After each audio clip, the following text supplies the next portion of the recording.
Okay class, so in English composition we are going to discuss précis writing today, जो कि class 9th 10th class 11 12 तमाम students के लिए important होता है कि आज हम सीखेंगे किस तरह से précis राइटिंग की जाती है या किस तरह से समरी राइटिंग की जाती है। समरी या précis ये दोनों एक ही वर्ड है, एक ही नाम है। समरी मतलब होता है खुलासा, समरी राइटिंग मतलब खुलासा लिखना, किसी भी चीज़ का खुलासा लिखना, किसी भी चीज़ की समरी लिखनी। समरी को ही हम कहते हैं précis, लिखते हैं प्रेसिस करके लिखते हैं और ई के ऊपर एक कट लगाया हुआ है मैंने, तो एक्चुअली ये एक फ्रेंच वर्ड है, it is a French word और ये इसको प्रेसिस पढ़ने के बजाय प्रेसी, ये इसकी प्रोनाउंसिएशन है, इसको हम प्रेसी कहते हैं, दैट्स वाई। तो आज हम डिस्कस करने वाले प्रेसी राइटिंग या समरी राइटिंग, किस तरह से खुलासा लिखा जाता है। समरी या प्रेसी कहते किसे हैं? A good summary is 1/3 of the original passage written in a precise form, so it is called a précis. तो एक गुड समरी, एक अच्छा समरी, एक अच्छा खुलासा 1/3 होता है ओरिजिनल पैसेज का। 1/3 से मुराद समझ जाए कि 33% कह लें आप इसको, 33% कह लें आप इसको, या 1/3 हिस्सा कह लें आपको, कि जो एक अच्छी समरी होती है 1/3 होती है ओरिजिनल पैसेज की, और जिसको लिखा जाता है प्रेसाइज फॉर्म में, इख्तिसार के साथ लिखा जाता है, जामे अंदाज में, कॉम्प्रिहेंसिव वे पर लिखा जाता है। इसी प्रेसाइज होने की वजह से इसको हम प्रेसी कहते हैं, ठीक है। इसका मतलब अगर आपके पास कोई भी एक पैसेज मौजूद, 3 पेज का अगर आपके पास कोई एक ओरिजिनल पैसेज मौजूद है और 3 पेज की जो समरी जो लिखी जाएगी, समरी उसकी 1 पेज में आनी चाहिए। इसका मतलब ये होता है 1/3 का मतलब यही होता है। ये अगर 100 पेजेस आपकी किताब आपके पास है और अगर आप उसको जो है वो कम करके आपको लिखना है, तो आपको उसके जो है 33 पेजेस में उसको आपको समरी लिखनी पड़ेगी, खुलासा उसका लिखना पड़ेगा, ठीक है। इस तरह से जैसे कि अगर आपके पास अगर समझ जाओ कि 30 लाइन्स हैं, 30 लाइन्स अगर आपके पास हैं पैसेज में, तो 30 लाइन्स का 1/3 कितना हो जाएगा? 10 लाइन्स, कि 10 लाइन्स में जो है वो आप उनकी समरी लिखनी पड़ेगी। तो 1/3 हम कह लें आधे से भी कम, मतलब कि जो है वो लिखना पड़ता है आपको समरी में। तो आपको कोई भी पैसेज आपको एग्जामिनर अगर आपको दे दे, ठीक है, तो आप उसको 1/3 आपको करना पड़ता है। अच्छा 1/3 कैसे करें? इस तरह से नहीं करना है कि बस कि अगर 10 अगर लिखा हुआ है 30 लाइन से शुरू के 10 लाइन सेलेक्ट कर लें, ऐसा नहीं करना है, या बीच के 10 लाइन सेलेक्ट कर लें जैसा हमारे यहाँ नॉर्मली कराची के स्टूडेंट्स करते हैं, या आखिरी के 10 लाइन सेलेक्ट कर लेते हैं, या ऊपर के 3 लाइन, बीच की 3 लाइन और आखिर की 3 लाइन डाल लेते हैं, क्योंकि वो यही सीखते हैं कि इस तरह से किया जाता है समरी, कि आप स्टार्टिंग और बीच के और थोड़ा सा आखिरी का लिख दो, हो गया समरी। समरी ऐसे नहीं किया जाता है, it is not a good summary. So we will discuss कि how to make a good summary, एक अच्छी समरी हम कैसे बनाते हैं। तो there are 5 skills which are needed to make a good summary. एक अच्छा खुलासा करने के लिए, प्रेसी लिखने के लिए आपको 5 स्किल्स की नीड होती है, 5 महारत आपके अंदर होनी चाहिए, जिसकी वजह से आप इस अच्छी समरी लिख सकते हैं। यही समरी आपको 9th और 10th में काम आएगी, 11th और 12th में काम आएगी, और यही समरी आगे जाकर आपको फर्दर एडवांस लेवल में काम आ जाएगी। जब आप CSS वगैरह के लिए प्रिपरेशन कर रहे होगे, CSS प्रिपरेशन, जब आप गवर्नमेंट किसी ऑफिसर की जॉब पे जब आप टेस्ट दे रहे होगे, तो वहाँ पर भी आपको प्रेसी लिखनी पड़ती है। और तो उस वक्त भी लोग परेशानी होते हैं कि उन्हें लिखना नहीं आता, समरी कैसे करते हैं, तो वो बचपन से सीखा नहीं होता उस चीज़ को। तो समरी को लिखने के लिए 5 स्किल्स हैं जिसकी ज़रूरत होती है। फर्स्ट स्किल जिसको हम कहते हैं जनरलाइजिंग। अब इस स्किल में क्या करते हैं? Substitute a single word for a long list of words. अगर बहुत सारे लफ्ज़ लिखे हैं, लिस्ट लिखी हुई है पूरे वर्ड्स की, उस पूरे लिस्ट ऑफ वर्ड को अगर आप एक सिंगल वर्ड अगर आप दे दो ना, तो इसको जर्नलाइजिंग कहते हैं, और ऐसा करना पड़ता है शॉर्ट करने के लिए सेंटेंस को। मिसाल के तौर पे फॉर एग्जांपल अगर लिखा है Ali likes to eat apples, oranges, mangoes and grapes, तो ये एक अगर ओरिजिनल पैसेज में ये लिखा हुआ है, तो उसके समरी में हम क्या लिखते हैं? Ali likes to eat fruits. तो हमने क्या कर दिया कि ये एप्पल, ऑरेंज, मैंगोज, ग्रेप्स, इन सबको जर्नलाइज करके एक सिंगल वर्ड दे दिया फ्रूट्स। ऐसा कर सकते हैं, बहुत इजी काम है ये। जैसे अगर फुटबॉल, क्रिकेट, हॉकी, वॉलीबॉल लिखा हुआ है, तो उसको हम क्या लिख सकते हैं? गेम्स लिख सकते हैं उसको हम, या गेम्स लिख सकते हैं, या स्पोर्ट्स लिख सकते हैं उसको हम, है ना। अगर लिखा हुआ है टेबल्स, चेयर्स, सोफास, कबर्ड्स, उसको क्या लिखा जा सकता है? यस, वेरी गुड, उसको हम फर्नीचर लिख सकते हैं जर्नलाइज करते हुए, ठीक है। तो ये कह रहे हैं इतने सारे वर्ड्स एक सिंगल वर्ड बन गए। अगर लिखा हुआ है स्नेक्स, क्रोकोडाइल्स, लिजर्ड्स, तो उनको क्या लिख सकते हैं? इंसेक्ट्स तो नहीं है ये, एनिमल्स तो है, एनिमल्स भी कह सकते हैं, ज़्यादा अच्छा वर्ड इसके लिए रेप्टाइल्स, है ना, बायोलॉजी में पढ़ते हैं ना, दे आर रेप्टाइल्स, ये सब रेप्टाइल्स हैं। तो स्नेक्स, क्रोकोडाइल, लिजर्ड्स, इनको हम जो है वो रेप्टाइल्स कह सकते हैं, ठीक है। अच्छा, लायंस, बेयर्स, टाइगर्स, शेर, रीच, एनिमल्स। एनिमल्स भी कह सकते हैं या फिर हम उनको बीस्ट कह सकते हैं। बीस्ट्स, बीस्ट कौन होता है भाई? गोश्तखोर, कार्निवरस एनिमल्स, मतलब उनको बीस्ट कहा जाता है, वहशी।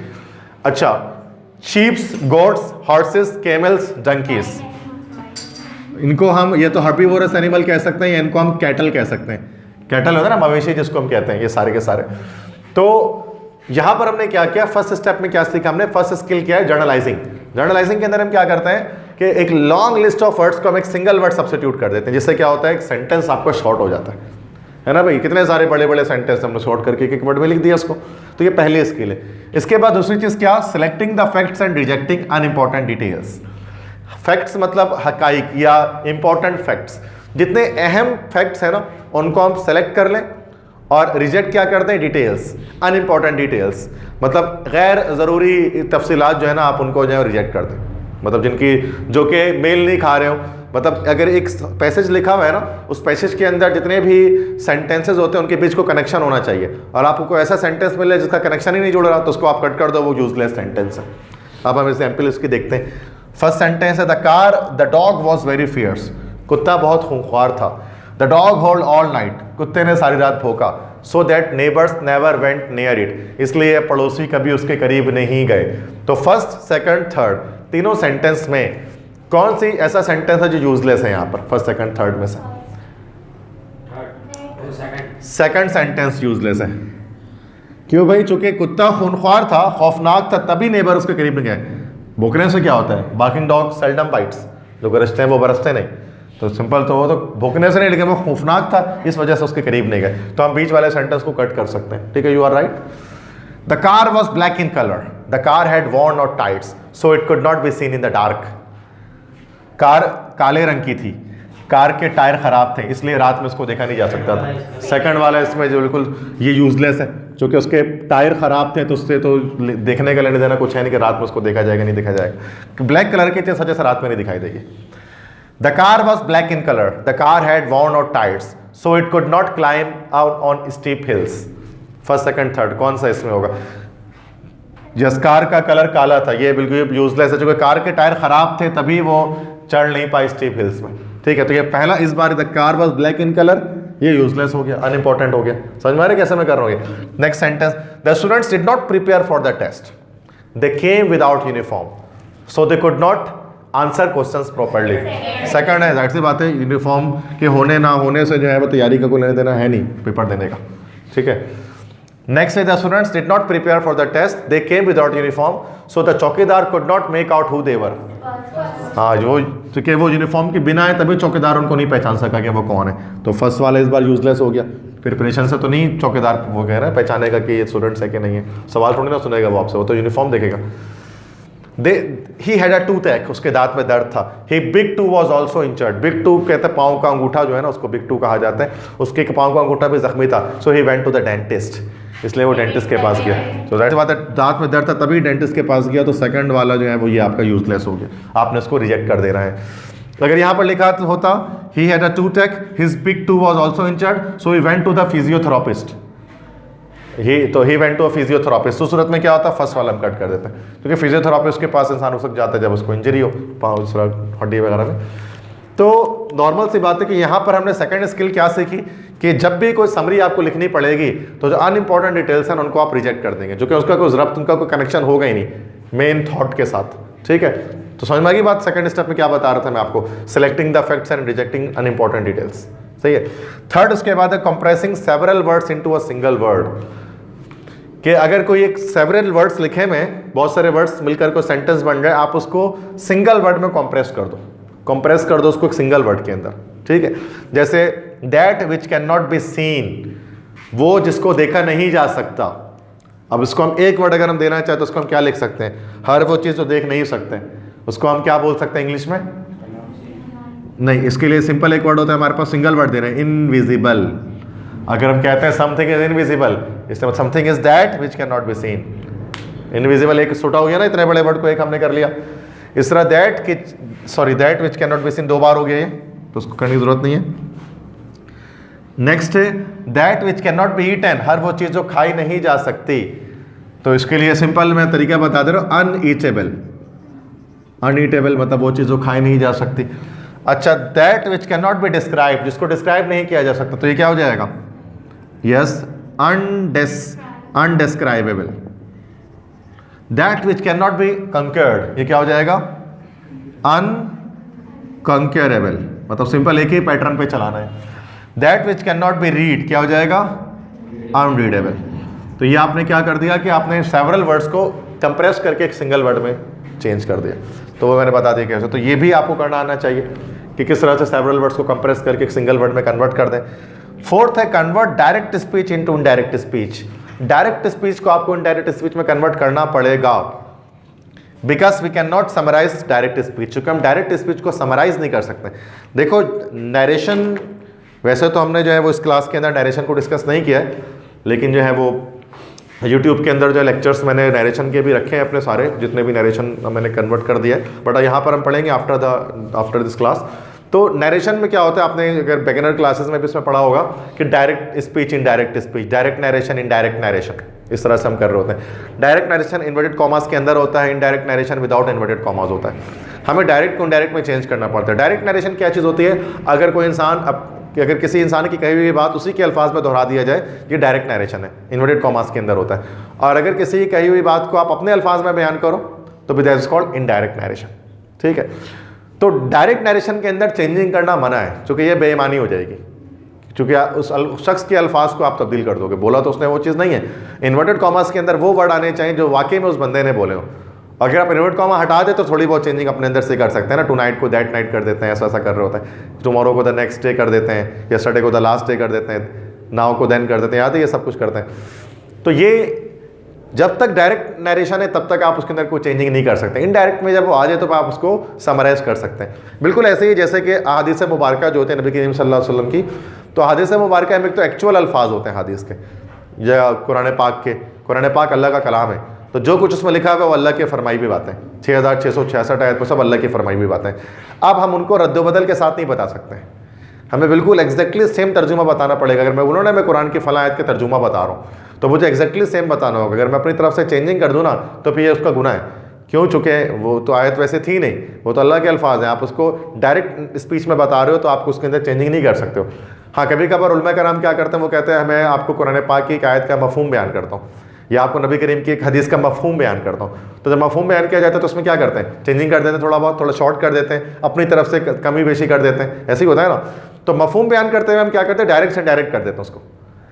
तो उसमें फिर हम चेंजिंग कर सकते हैं, फिर गुनाह भी नहीं मिलेगा उसका। लेकिन अगर आप बोलोगे ना ये नबी की ने ये फरमाया है, ये कुरान की आयत है, तब कोई चेंजिंग नहीं कर सकता उसके अंदर। सही बात है ना। तो इसी वजह से क्या है कि डायरेक्ट स्पीच के अंदर हम कोई चेंजिंग नहीं कर सकते। इनडायरेक्ट में कन्वर्ट करो, फिर जितना चाहे चेंज कर दो। जैसे मफहूम बयान करते हुए तब्दीली कर देते हैं हम, उलमा कराम कर देते हैं, मस्जिदों वगैरह में देखते हैं ना, उसमें कर देते हैं। तो जैसे मिसाल के तौर पर एक सेंटेंस लिखा हुआ है, she said please stop that noise, I want all of you to be quiet. ये एक जुमला लिखा हुआ आगे जैसे ओरिजिनल पैसेज के अंदर। उसने कहा कि बराए मेहरबानी खामोशी को रोकें, ये सॉरी कि शोर मत करें, मैं चाहती हूँ कि आप सब जो है वो खामोश हो जाएं। तो ये आपका डायरेक्ट स्पीच के अंदर है। अब इसको अब यहाँ पे अब इसके अंदर कुछ आप शॉर्ट नहीं कर सकते, क्योंकि ये टीचर के अल्फाज हैं। Please stop that noise, I want all of you to be quiet. Teacher ने यही बोला था, तो उसके अंदर चेंजिंग नहीं कर सकते। चेंजिंग कब कर सकते हैं? जब इस डायरेक्ट नरेशन को इनडायरेक्ट में कन्वर्ट कर दें। जब इसको इनडायरेक्ट में कन्वर्ट कर देंगे तो ये हो जाएगा सेड रिक्वेस्टेड में चेंज हो जाएगा। शी रिक्वेस्टेड देम टू, अब उसके बाद stop that noise, I want all of you to be quiet, उसको हमने किया to be quiet. She requested them to be quiet, short हो गया ये। तो जब हम इन्वर्टेड कॉमर्स को हटाते हैं, जब नरेशन में चेंजिंग करते हैं डायरेक्ट से इनडायरेक्ट में, फिर हम क्या करते हैं? अपनी तरफ से उसको समराइज कर सकते हैं। बट डायरेक्ट नरेशन को समराइज नहीं किया जा सकता। तो समरी में जब भी डायरेक्ट नरेशन आए ना, उसको इनडायरेक्ट में चेंज कर देते हैं। लेकिन ऐसी बात है कि अगर आपने इस क्लास में नहीं डिस्कस किया तो आगे जाकर हम क्लासेस में डिस्कस करेंगे नरेशन कैसे किया जाता है। तो अभी मैं उसकी प्रैक्टिस नहीं करा रहा आपको कि क्या है, चूँकि एक अलग टॉपिक है कंप्लीट। क्वेश्चन 5वां आपके पास स्किल है। 5th स्किल क्या है? Don't write personal opinion in a generalized manner या इन अ जर्नलाइज्ड वे। कभी भी किसी की ज़ाती राय को जर्नलाइज्ड वे पर नहीं बनाओ। अच्छा, कभी कभार क्या होता है कि समरी जब लिखते हैं ना, तो आप एक तरह से उस चीज़ को खुलासा उसका बयान कर देते हैं। उसमें आप किसी इंसान के अपने पर्सनल ओपिनियन को बयान नहीं करते। क्योंकि समरी लिखते हुए हम एक जर्नलाइज पेपर बात कर रहे होते हैं और किसी की अपनी पर्सनल ओपिनियन जर्नलाइज पेपर हम नहीं बताते हैं, क्योंकि उस बंदे की अपनी पर्सनल ओपिनियन जाती राय होती है। मिसाल के तौर पर किसी इंडियन ने कोई लिख दिया, किसी इंडियन ने कोई पैसेज लिखा है, उसमें उसने लिख दिया कि Virat Kohli is the best cricketer in the world, Virat Kohli जो है वो दुनिया का बेहतरीन क्रिकेटर है। अब ये उस इंडियन की अपनी राय है, क्योंकि वो इंडिया में है, उसको विराट कोहली पसंद है। अब हम पाकिस्तानी में बाबर आजम ज़्यादा पसंद है, तो हमें तो नहीं, हम तो कहते नहीं बाबर आजम ज़्यादा बेहतर है विराट कोहली से।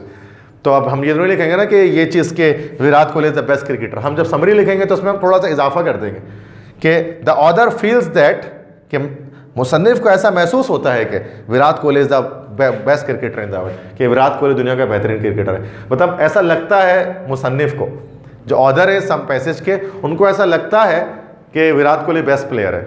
मतलब लेकिन ये मेरी राय नहीं है, मतलब जर्नलाइज पेपर बात नहीं करेंगे। तो कभी भी ना पर्सनल ओपिनियन अगर किसी के लिखे हुए है ना, जाती राय किसी की लिखी हुई है, तो उससे पहले हमेशा ये इजाफा करना पड़ेगा द ऑथर फील्स दैट, है ना, the author wants, the author tells that, इस तरह से बताना पड़ेगा कि मुसन्निफ की राय है, ये मतलब किसी और की राय, मतलब ये जर्नल राय नहीं है। दुनिया का हर इंसान विराट कोहली को बेस्ट प्लेयर नहीं मानता, बहुत सारे लोग नहीं मानते, कुछ और को बोलते ये ज़्यादा अच्छा है, ये ज़्यादा अच्छा, उससे ये ज़्यादा अच्छा, इस तरह की बातें। सो in this lecture we have discussed कि how to write a précis या how to write a summary, कैसे एक समरी लिखा जाता है, कैसे हम एक बहुत बड़ा पैसेज है उसको 1/3 में कन्वर्ट करते हैं। तो याद रखिएगा कि वो तरीका अपनाना नहीं है कि भाई शुरू के लाइन आप ले ले 3 लाइन, बीच के 3 लाइन ले, आखिरी के 3 लाइन लेके आप बना ले समरी, ऐसा नहीं करना होता है, बल्कि उसी के अंदर चेंजिंग करनी होती है। लाइंस के अंदर कैसे कैसे करते हैं, 5 स्टेप्स मैंने बता दिए। पहला स्किल तो ये होता है कि बहुत सारे डिफरेंट वर्ड्स को आप एक सिंगल वर्ड दे दें, ठीक है। दूसरी स्किल क्या होती है कि आप जो है वो अगर एक सेंटेंसेस मौजूद है तो जो सेंटेंस अनइम्पॉर्टेंट है उसको आप नेग्लेक्ट कर दें, जो कनेक्ट नहीं हो रहा बाकी सेंटेंसेस के साथ। तीसरी बात कि सेवरल, अगर एक पूरा सेंटेंस लिखा हुआ है बड़ा, तो आप उसको शॉर्ट करके सिंगल वर्ड में चेंज कर दें। चौथी चीज़ कि जब आप डायरेक्ट नरेशन में जब कोई चीज़ लिखी हुई है, तो जब तक आप उसको डायरेक्ट नरेशन में कन्वर्ट ना करें, आप जो है वो उसको समराइज ना करें, इनडायरेक्ट नरेशन में कन्वर्ट करने के बाद समराइज करें। और लास्ट क्या कि अब पर्सनल ओपिनियन आप किसी की भी बयान नहीं करें। पर्सनल ओपिनियन अगर लिखी हुई है किसी की, तो आप उसमें शुरू में लिख दें कि द ऑथर फील्स दैट, कि भाई Virat Kohli is the best cricketer in the world, that's like. समझ में आ गई बात सारी जो कुछ मैंने यहाँ पर बताई, ठीक है।